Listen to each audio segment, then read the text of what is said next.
And we will go ahead and get started. And I will sit here admitting people in the room. Just a quick housekeeping. We're going to hold questions until the end of Eason's talk. You can go ahead and put them into the chat. That's totally cool.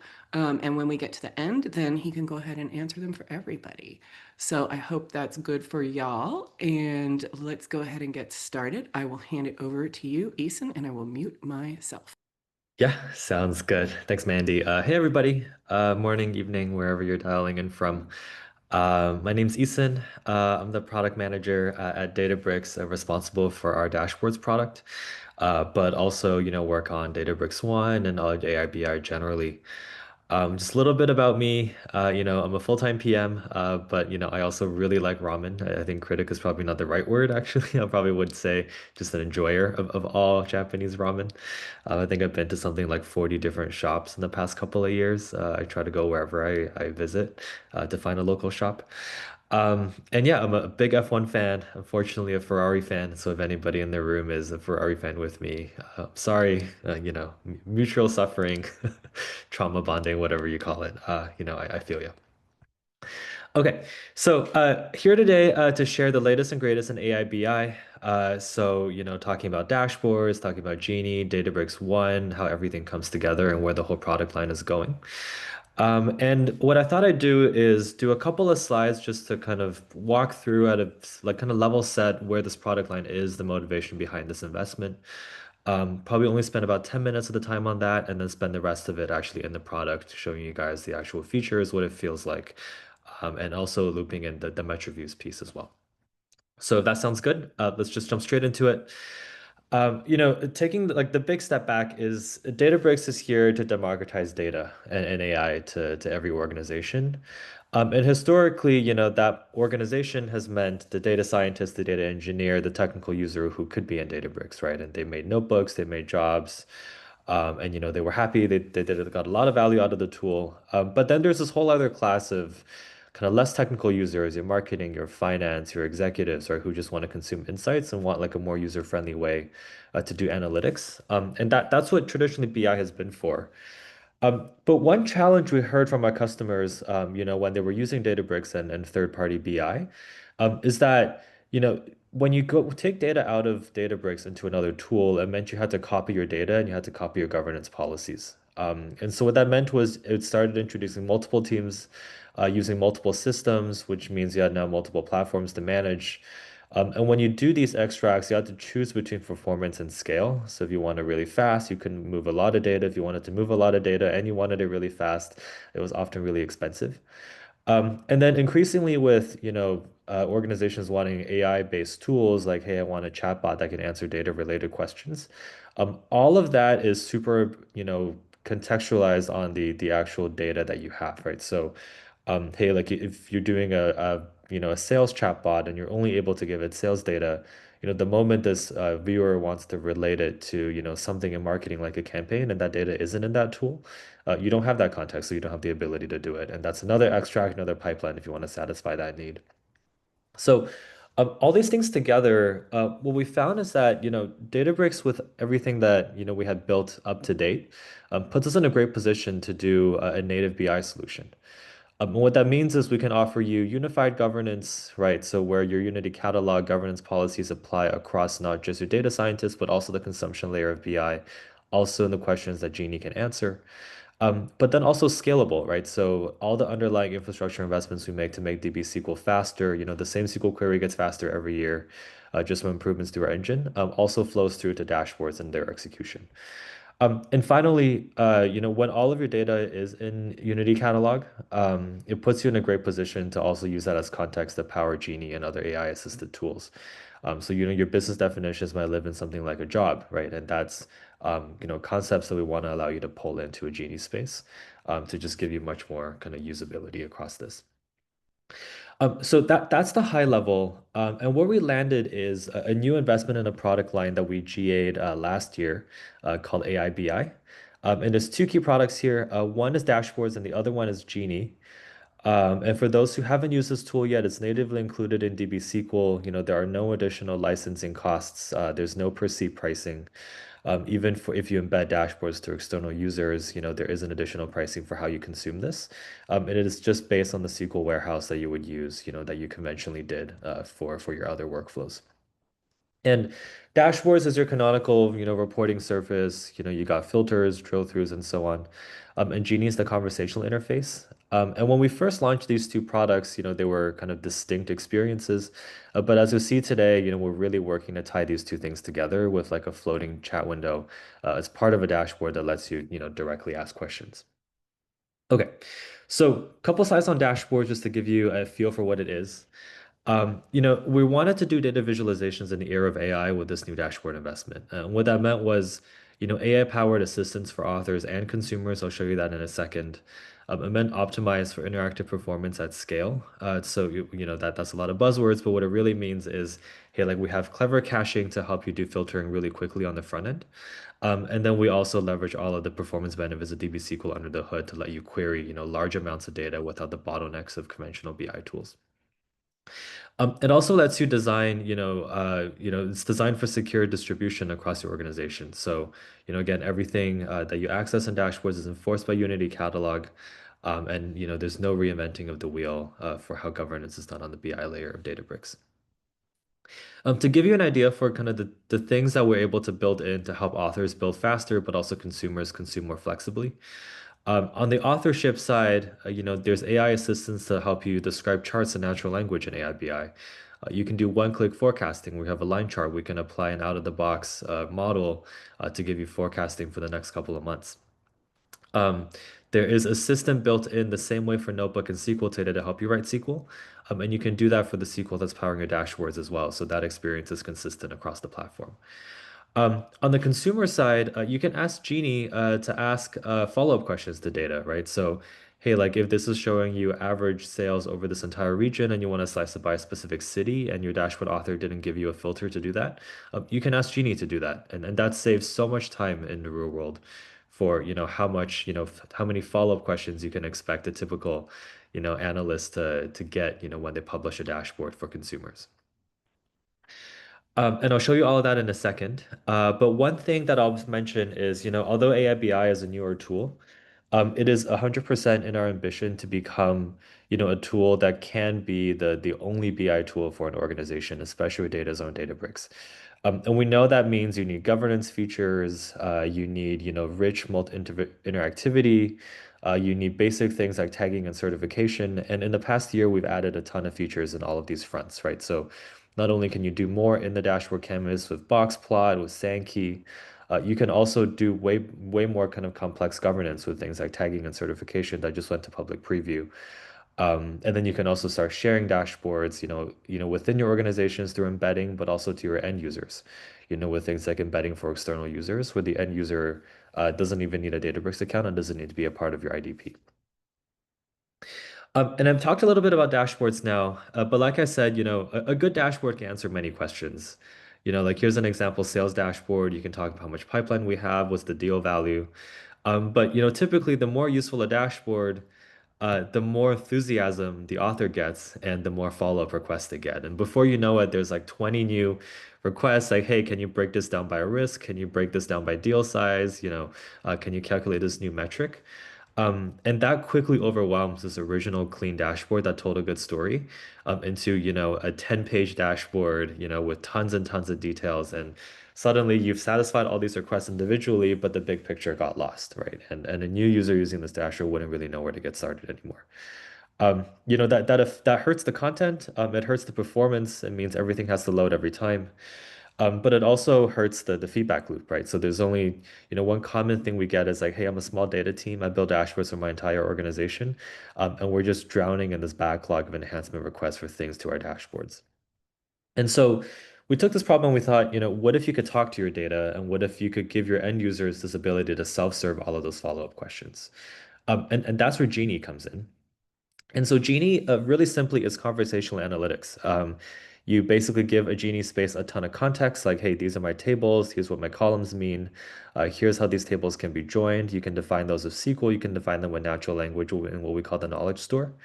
And then Genie uses that context and data to generate SQL queries and visualizations to answer questions like, hey, like how do survey results for, this customer compared to another customer? And so all of this is governed and secured again from Unity Catalog. So one common question we get is, hey, like how can I prevent Genie from giving the person asking a question answers for things that they shouldn't have access to? Well, it all works because that person's data access is governed at the Unity catalog level. So while Genie might be able to write a query that would have fetched, information that person should not have been able to see, and when that query actually gets executed, the data permissions won't allow that to happen, right? So again, unified governance layer, and that really helps with this kind of like free analysis where there isn't a deterministic set of questions that you can ask. One thing I want to mention is, we're really growing the surface area in which Genie can be consumed. So, that first screenshot you saw there was a dedicated Genie space with a full page experience. But you can also take Genie into dashboards with this floating window. And we find that that's really popular for, like I mentioned, follow-up questions to visualizations you're already looking at. And then also, we also made Genie available via API. So if you want to build an internal chatbot, right, and integrate it as part of a larger single chat experience, and one example of this might be, hey, like I want to plug into some OpenAI APIs to do things like text editing and help my internal users write emails, right? But I also want them to be able to ask, who are my top 10 customers in this region?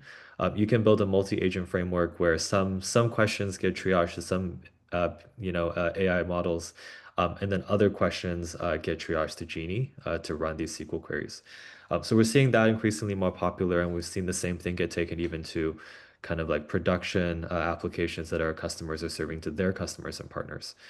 They're finding success in offering Genie as experience in their own product. And so great, like we have dashboards, we have Genie, great. I can actually build fewer dashboards now because Genie can handle the long tail. But, the workspace is pretty complicated. What we hear is like, hey, you got so much on the left-hand side nav, I'm not sure I can bring my marketing analysts in here because they're gonna try to write SQL, they're gonna go in the catalog and get lost, they're gonna find tables that they shouldn't be looking at because it was out of date and we haven't had time to clean it up, right? For all of those reasons. And also just look and feel, right? These folks might be coming from, Tableau or Power BI where they have a super clean consumption experience. Databricks 1 is meant to tackle that. So Databricks 1 is now a feature in public preview, and it's available in every workspace. And what it is, it's essentially a reskinned or reimagined experience of the workspace where the assets you have access to are narrowed down to simply dashboards, Genie spaces, and apps. Then from here, you get this really simple toolbar. You get new listing pages. The dashboard page, for example, I'll show you, has thumbnails now. Whereas the current, workspace level listing page only has the suggested thumbnails. And these are all investments we're making to make the business user more comfortable in this space, but also only access the things that have been shared with them. Um, to click down one level deeper into Databricks 1, the way this works is there's now two entitlements you can give an author in the work. Well, technically, if you don't count the admin, there's two realistic entitlements you give your users. One is the SQL entitlement that is the default that has been the past, and that is the ability to create and also consume these assets in the workspace.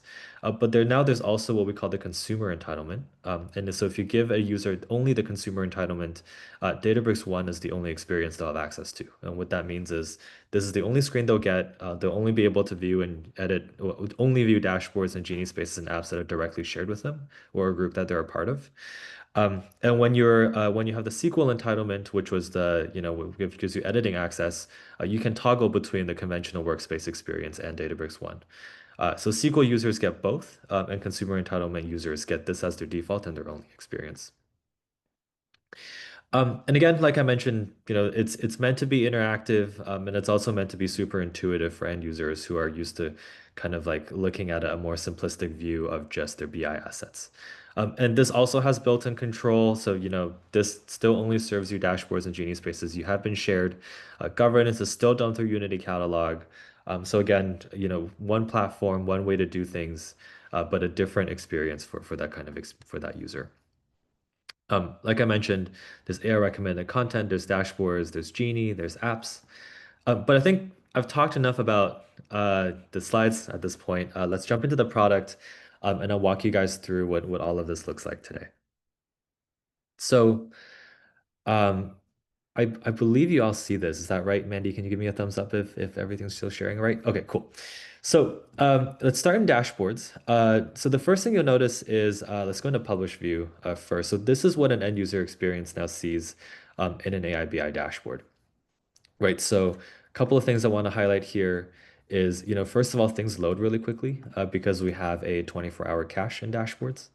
And what that means is it's going to pull from stale results. So this is 15-hour-old data, but obviously I can use DB SQL. This isn't a huge table to be fully transparent, but you can see like, hey, that loaded in 2 seconds. And now all my data is loading again with the freshest copy. I can do things like I have a global filter section where I can filter by a segment like office worker and student. Again, my numbers refresh immediately because all of that computation is actually happening in your browser with no round trip back to the warehouse. So, super quickly, you can do, interact with things. You have a diverse set of charts now. You have these horizontal bar charts, vertical bar charts. You can stack them. You've got line, you've got counters with styling across the top. On the second page here, you've got pie, map, and, like I mentioned in the other slides, box plot and Sankey are also available. And one thing that you might have noticed if you use AIBI in the past that you haven't seen yet is now we have an active filter bar. So if you have filters that are applied to these individual widgets, this will actually now tell you and give you that highlight at the top. So one thing we hear is, hey, like I want to export, for example, like I want to filter for coffee, and I want to see how many coffee Adam has sold. And if I download as PDF here, before this, it was actually kind of difficult to track down exactly what was kind of informing this report. But now all of that is up here, and I can just as easily reset the default to clear all of those things. One thing we added recently is the ability to drill through. So one common ask we get is, hey, like I got an overview page, I'll add a details page.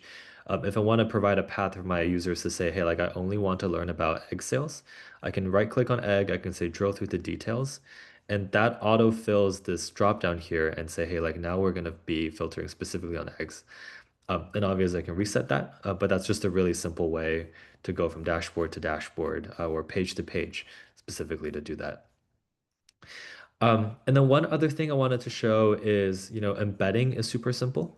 So here, when you embed dashboards, you can grab the JS, you can grab the iframe.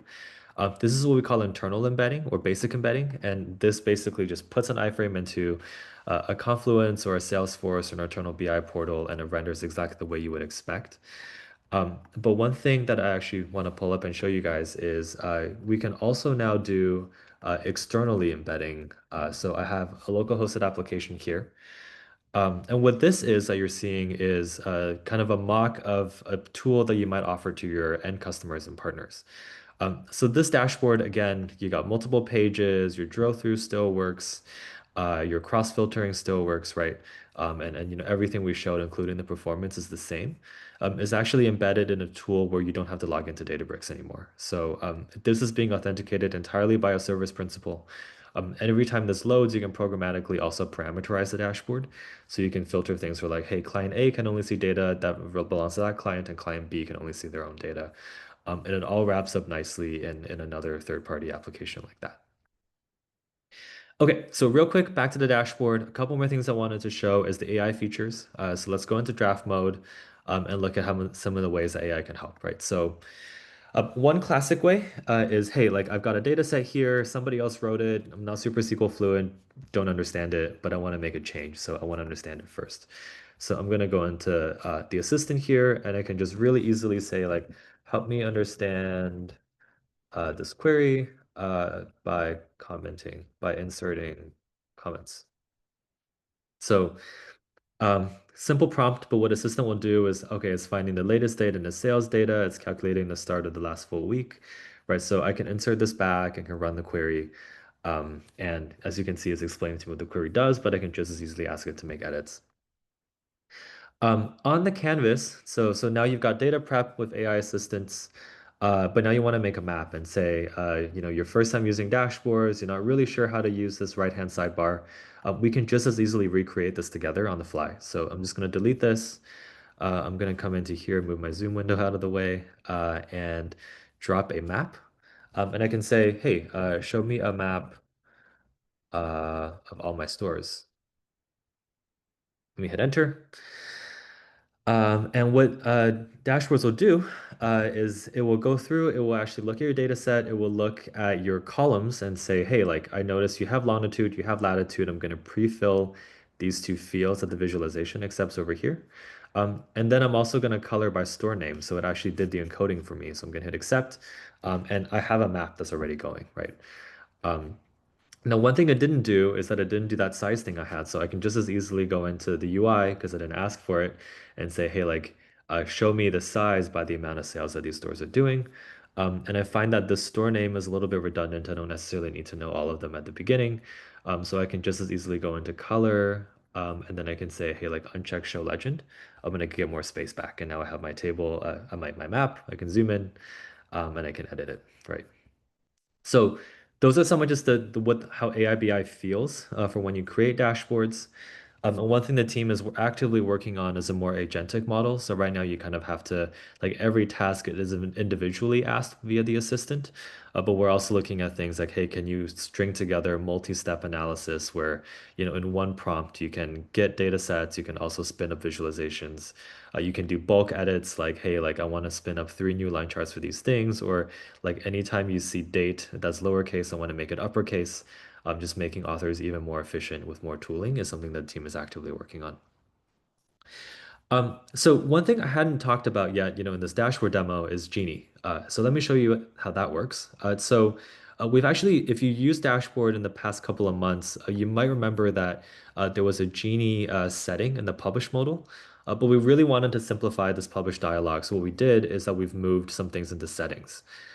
So from this right hand, three-dot menu, when you go into settings, first you see themes, which is the way that colors are consistent across this dashboard. But also under general, you can now enable Genie, and you can either attach an existing Genie space or auto-generate a Genie space. So for folks in the room, if you're testing this, I will say the auto-generated Genie space today does not perform quite as well as an existing fully fledged Genie space. The team is working on making, that a lot more kind of accurate and getting the results more predictable. But today we find that the auto-generated space is a great way to get started and get a feel for what Genie might be able to do. But that generated space only has the context that belongs in this dashboard. And there's a lot more kind of nuanced, context you can give a fully fleshed Genie space that makes it quite a bit more performant. And so what we typically recommend is, hey, try the auto-generated one, see if Genie provides value for this dashboard. And then, once you think, a Genie belongs on this dashboard, by all means, go create a dedicated Genie space, fine tune it, do some testing, right? And then as soon as it's ready, you attach it back to this dashboard as your fully production use case. So in this case, that's what I've done. I have an existing Genie space here. So when I publish, what you'll see is that in publish mode, you can ask Genie button down here, and you can also ask questions for specific charts. So one thing that I can show with Genie is like, hey, which store sold the most coffee in the past 2 years? And again, this is filtering, right? So if I didn't have a date filter, if I didn't have a sales by store, there was no way to do that. But now Genie can now automatically generate this query for me. If I'm a SQL Fluent analyst, I can go in and actually inspect the answer, right? But then I get a number, and I also have the ability to give feedback to the author about, hey, this is correct, or someone should look at this and maybe like an instruction in the Genie is not correct. Um, so this is a really simple experience of kind of how Genie ties together.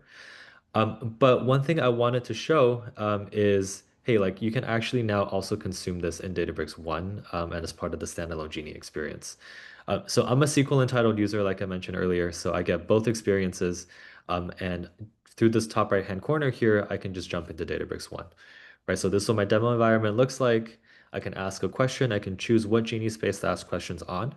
And obviously, we want to simplify this experience so that we can intelligently triage the question to the correct Genie space in the future.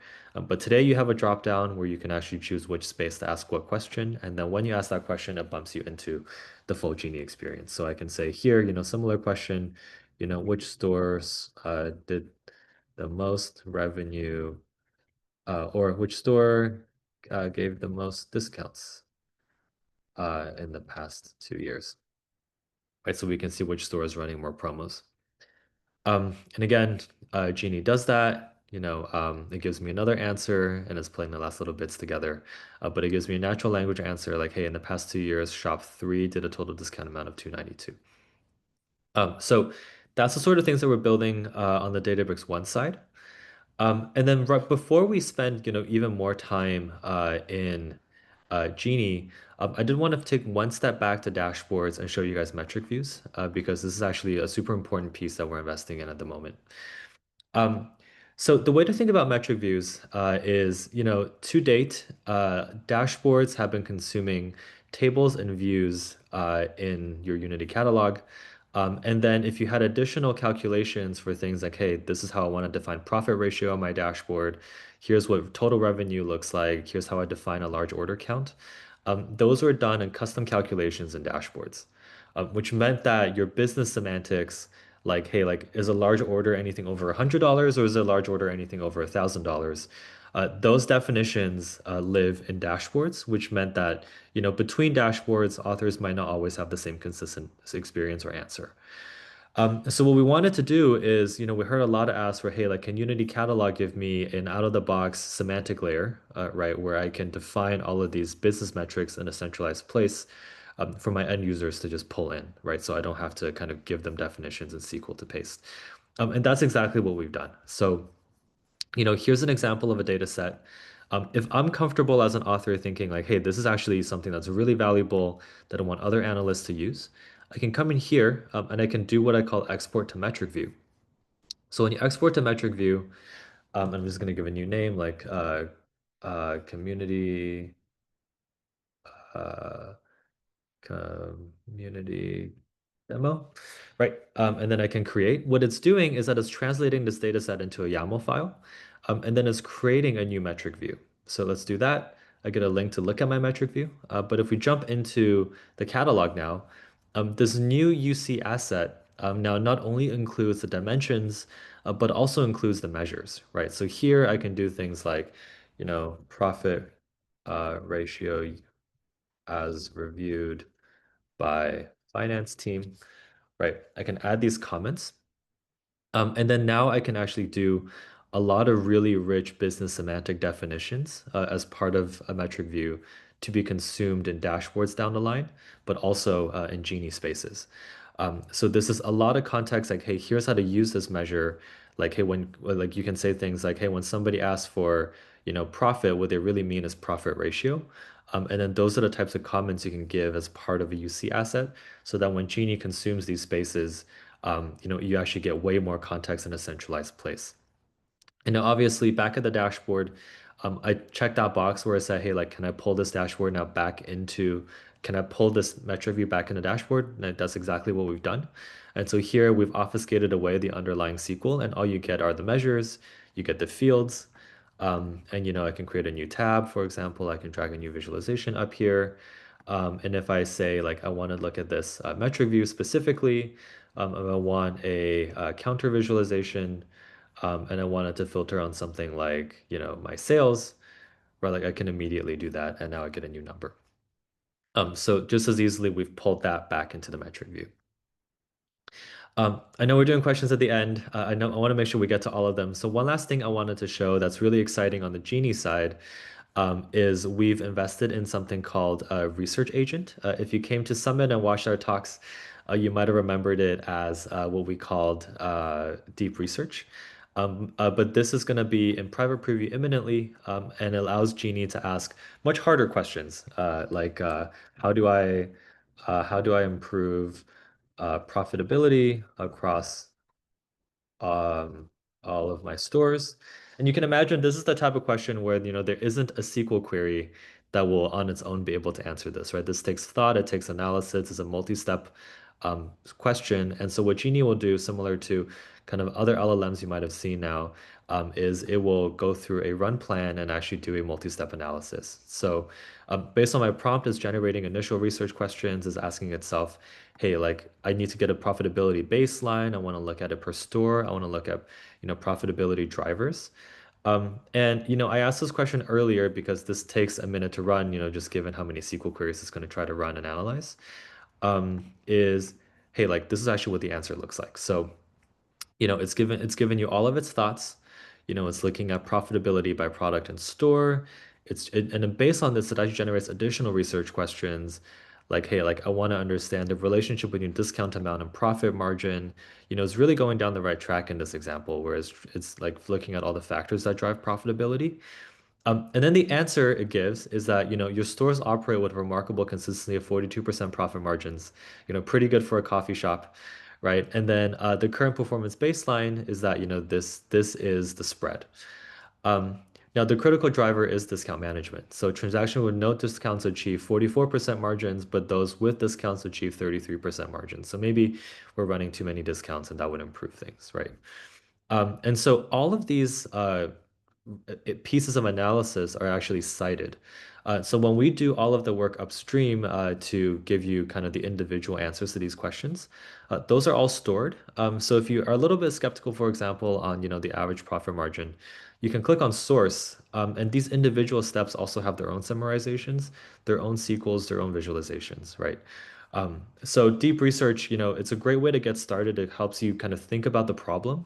It runs analysis on, individual steps. You can verify the outcome of those steps. And this is a big area investment right now. We want to make this, more flexible and more accurate. And we're super excited to test this with our private preview customers. So if anybody on this call is interested in trying this out, please follow up with us. We'd love to work with you.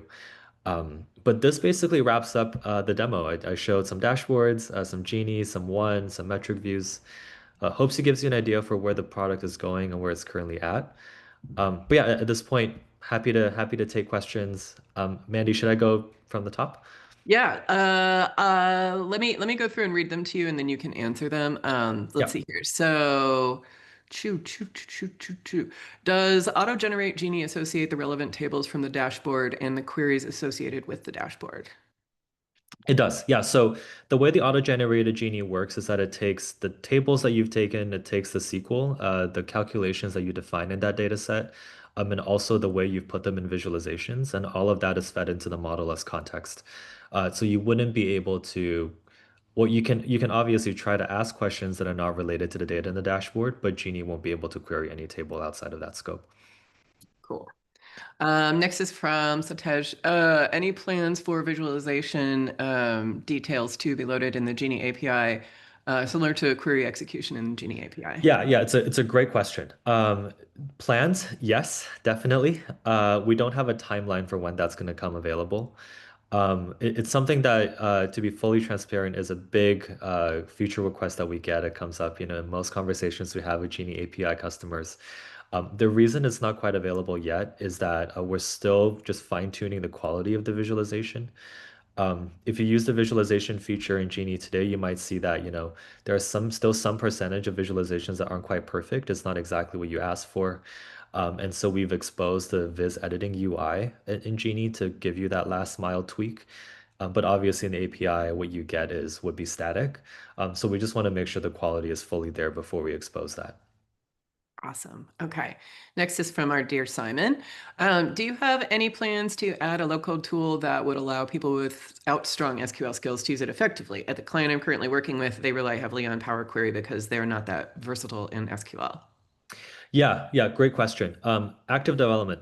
So the way we're thinking about this is long term, we actually would prefer that authors write metric views, in this kind of more tightly scoped data model context rather than just plain SQL.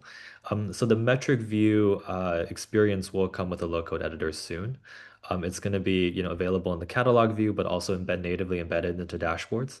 And then you'll have a much more kind of conventional data modeling UI where you can have tables and a free map. You can join them. You can define the way they're joined and so on. And then you won't have to write raw SQL anymore. So great question. It is in the works. Cool. Do you plan to support custom visualizations in the future? Yeah, I mean, given that this is not a huge group, actually would love to, we can, if we want to do some back and forth. Custom Viz is planned.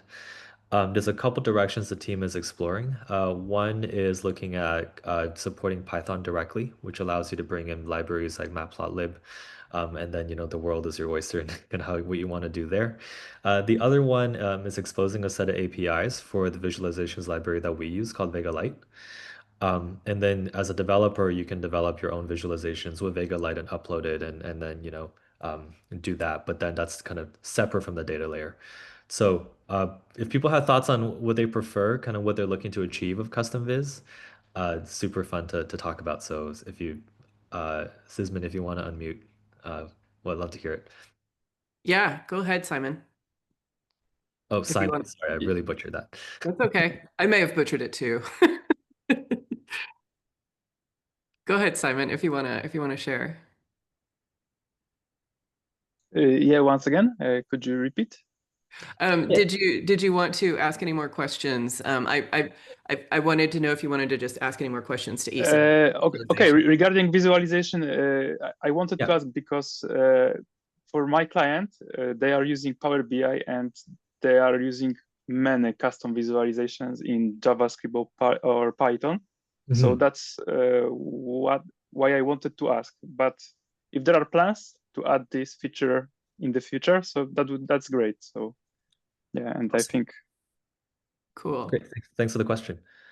Let's see. This is awkward. Maybe I'll just call on the people as I go down through the chat and you can unmute and ask your question. This is a pilot, so I'm allowed to be messy. So, okay. Manoj, I think you're next.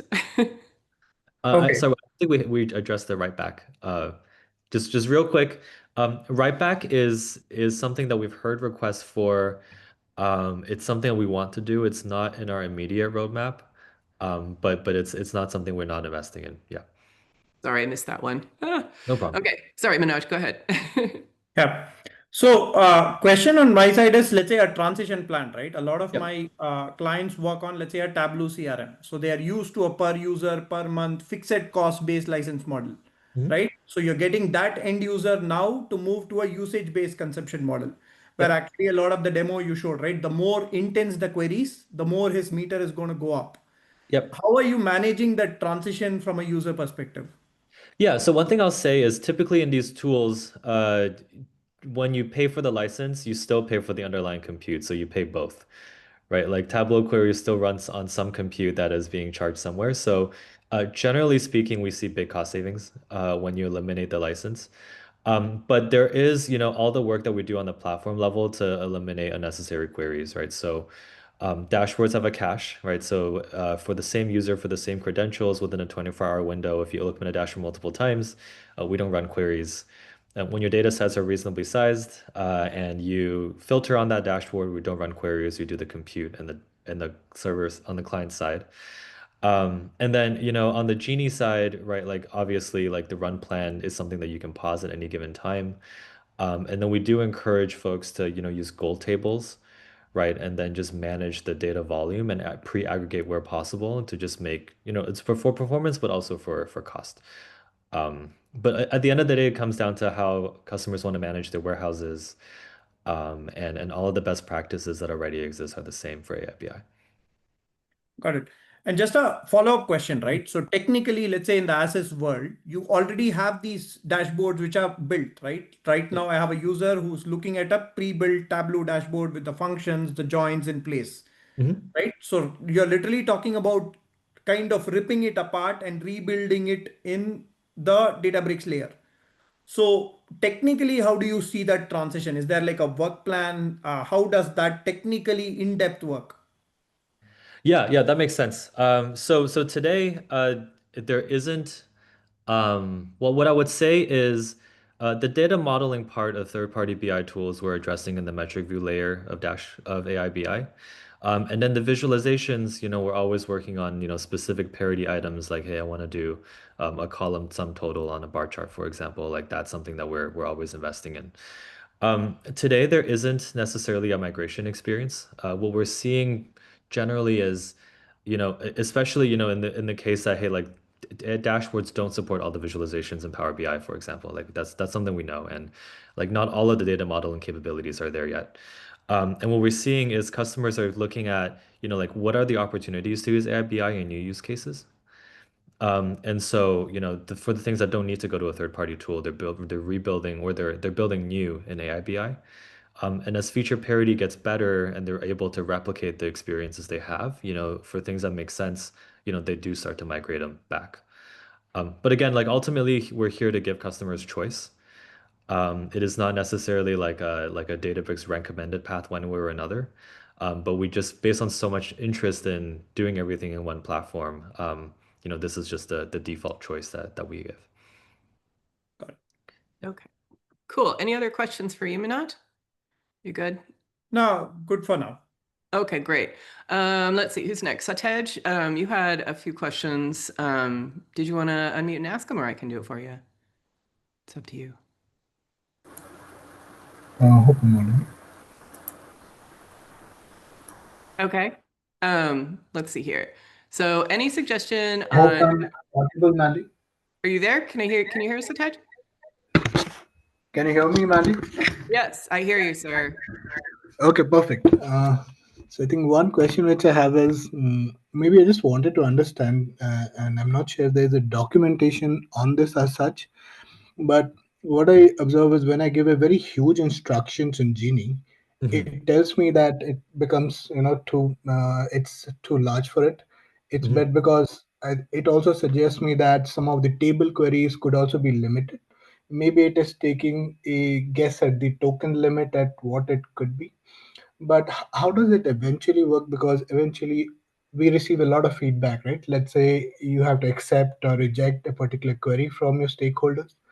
So when that happens, so is it some memory where it's stored? Because I think from my understanding, I could take a guess that maybe it's feeding all of that into the prompt engineer part, or is it some training happening? So if you can give me an idea to understand it. Yeah, yeah. Is this the thumbs up, thumbs down feature you're referring to? Sorry, Ethan, can you repeat that? Yeah. Are you referring to when an end user gets an answer, they get to say, uh, this is accurate, this is not, like the thumbs up, Yes. thumbs down marker review? Yep. Got it. Yeah. Yeah. So great question. So the way this works is when you give a thumbs up or a thumbs down as an end user, we flag it in the history of the Genie space for the author to review. It doesn't actually affect the model in the actual session, and it doesn't affect the model for any other user until the author of the space does something about it. The reason we made this decision is, from talking to customers, we heard that like folks actually didn't want the end user to have that much influence over the experience of Genie for everybody else. Like you might have an analyst come in and say, hey, like, I don't think this is the right definition of revenue. And if they hit like this is wrong, and then Genie immediately responds and incorporates that into future answers, that actually might have been the wrong call, right? And so there was a desire to kind of, want the feedback, but then have the author ultimately be responsible for deciding how to respond to it.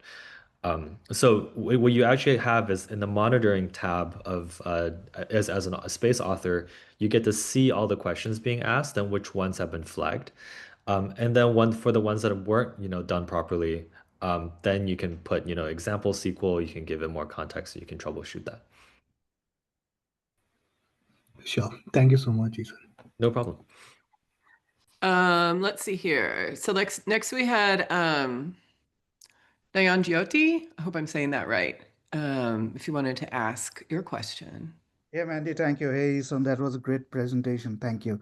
Yeah. Eason, I have one question related to the lineage. Mhm. What are the current lineage options available? Currently, we don't see anything in the system tables, like a Genie space is landing to which dashboards and what tables are being referred in a Genie. Those kind of lineage are not currently available in any system table or neither in any API. Is there a workaround for it, or is this something in the Databricks roadmap that you guys are working on currently?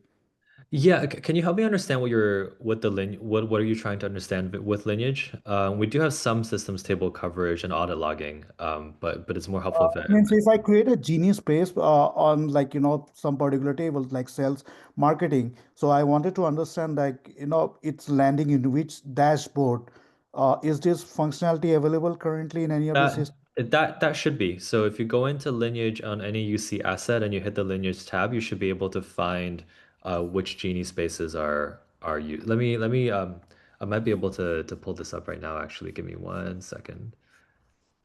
Um but here, this one isn't attached to a Genie space at the moment, but this is what it looks like, right? So that metric view that I just created, when we're in this view, when you go into lineage, we do tell you that, hey, like there's an upstream view that powers this metric view, but also now downstream there's a dashboard that was this demo dashboard that I had. And if there was a Mm. Genie space, it would appear here as well. Oh, this is great. Yeah, this is what we are. I was looking for. Yeah. Yeah, And the okay. other thing is like, we were, I was saying, I am working on integrating Genie to uh, to our Teams and the Slack channel. Mhm. So how do, like, is there any mechanism to validate, like, if a business user passes any prompt to the Genie space, how do we validate, like, it has generated a correct insights, or like, that the visual that is created is good for any business decision? How do we validate? Is there any mechanism to validate it? Yeah, well, so I would say the mechanism to validate is if you're looking at it from the Slack API angle, is we recommend a incremental rollout where because there isn't like you probably wouldn't have an analyst reviewing every question before it gets actually sent to Slack, Right, right? exactly. So Yeah. so what we typically recommend is, hey, like if you have a small group of trusted users, well, first of all, the author should test thoroughly themselves. There's features like benchmarking where if you know like, hey, these are 20 questions that are going to be the most common and this is the correct way to answer them, you can put them into benchmarks and actually run tests against those answers. And then so you can make edits to the space, benchmark it, run it, make some more edits, benchmark it, and see if it actually gets more accurate until it's at a level you're happy with. And then you can also write example queries so there's the kind of the quality engineering side of Genie that you can do. And then once the author tests, what we recommend is set it up with a small trusted group of users, thoroughly test that, and then you can have a quick feedback loop there. But then after that, it is just, you open it up to the other users, and then you can have an analyst periodically go through and look through the conversation history and spot check answers to make sure things are accurate. But yeah, there isn't a standardized way in the API to necessarily like infer correctness, if that makes sense. Yep. Thank you. Thanks, Is. Yeah, no problem. Um, Also, Mandy, there's one question just above from Simon. Yes, yes, I was Sorry, just about not to. being mean. Uh, AI BI dashboards, we have no intention of ever changing our pricing model for dashboards to add any licensing or additional costs. Great, good to hear. And this is recorded, so you can quote it. Ah, sweet. Okay, cool. And we had another one from Sataj. I'm not sure if you talked about pushing Genie to its limits.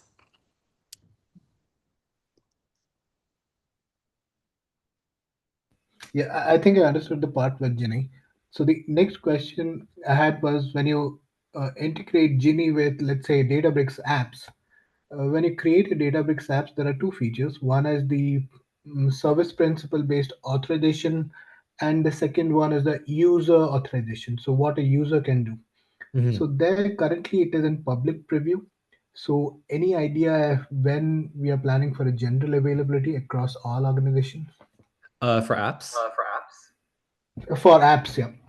Oh, I don't have the timeline on apps. I don't want to speak for that team. But that's something Mandy and I can follow up with you on. I just have to go find out for you.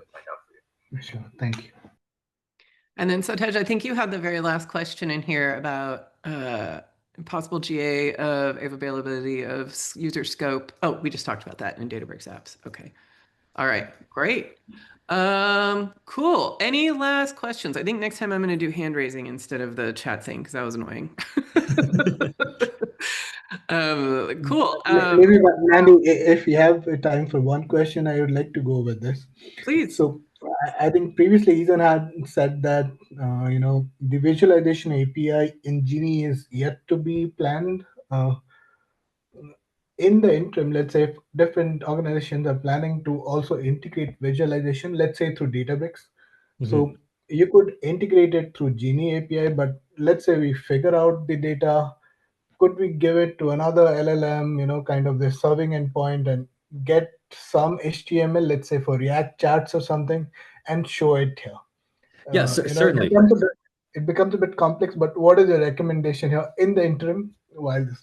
Certainly, yeah. I mean, definitely you're free to look at, open source visualization libraries, and leverage an LLM to feed it the data and have it like kind of visualize it for you.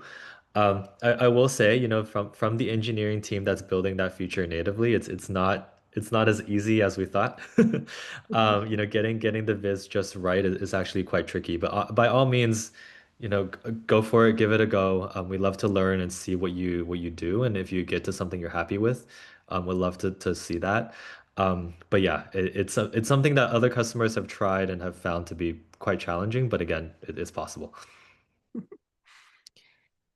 Cool. Thank you.